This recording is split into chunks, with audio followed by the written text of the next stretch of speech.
Hi hello नमस्कार. कशा आहात सर्वजण? मस्त आणि मजेतच असणार. मी अनुराधा तुम्हा सर्वांचं खूप खूप स्वागत करते अनुराधा लाईफस्टाईल या यूट्यूब चॅनलमध्ये. माझ्याकडून आणि माझ्या परिवाराकडून तुमच्या परिवाराला आणि तुम्हाला गुढीपाडव्याच्या आणि नवीन वर्षाच्या खूप खूप शुभेच्छा. तुमचे नवीन वर्ष आनंदी आणि सुखमय जावो. तर इथे आमची गुढी उभारण्याची तयारी सुरू झाली होती.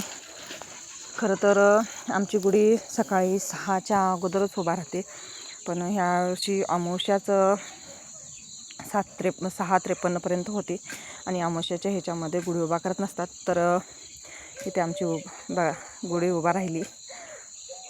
खोबऱ्याचा हार, साखरेचा हार आणि फुलाचा हार पण घातला होता. ह्यावर्षी फुलं होती तर इथं आमचं नैवेद्य दाखवायचं सुरू होतं. आणि हा नैवेद्य पहिल्यांदा खरं तर तुळशीला गुढीचा मान हा शेवळ्याचाच असतो आणि तोच नैवेद्य दाखवला जातो. नंतर पुरणपोळीचा असतो. तर तुळशीला वगैरे सगळं दाखवून झालं होतं नैवेद्य आणि ते गुढीलासुद्धा दाखवत होतं.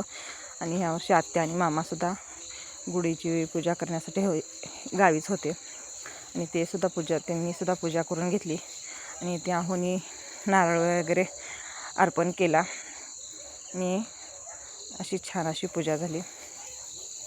नंतर फोटो वगैरे काढायचं सुरू होतं आमचं थोडंफार आणि नंतर घेतलेला नाश्ता करायला.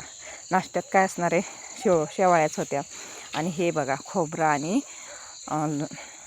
गूळ आणि आपले कडुलिंबाचा पाला असं हे मिश्रण होतं. तर हे आपण ह्या गुढीच्या दिवशी खायचं असतं. तर मी मोठा व्हिडिओसुद्धा बनवला आहे आणि तोसुद्धा आपल्या चॅनलवरती लवकरच येईल. तोसुद्धा तुम्ही नक्की बघा. आणि व्हिडिओ आवडला असेल तर लाईक करा, शेअर करा आणि चॅनलला सबस्क्राईब करायला विसरू नका. तर अशी होती आमची सकाळची गुढीची पूजा. तुम्हाला कशी वाटली नक्की कमेंट करून सांगा. चलो बाय बाय. भेटूया पुढच्या व्हिडिओमध्ये. नवीन व्हिडिओ घेऊन येऊया.